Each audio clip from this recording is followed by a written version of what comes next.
1,836 miles on a 2021 Softail Standard. This one's got a lot of custom stuff on it also. We have another one that's similarly customized. It's got the fork bag.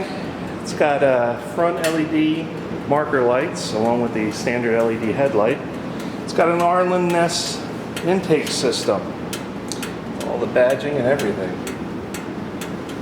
It's got Vance and Hines chrome short shots on it. It's also got the engine guard / highway pegs. It's got a small Sissy bar. It's quick release.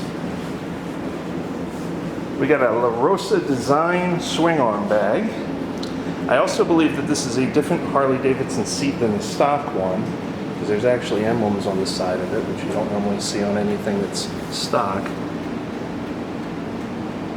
Of course, you've got the brush look on the engine. It's got custom bars. Definitely not the stock ones on there. A little shorter than the stock ones if I've seen correctly.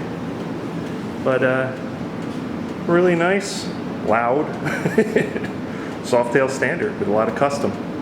So if you're interested, come on in, take it for a test ride.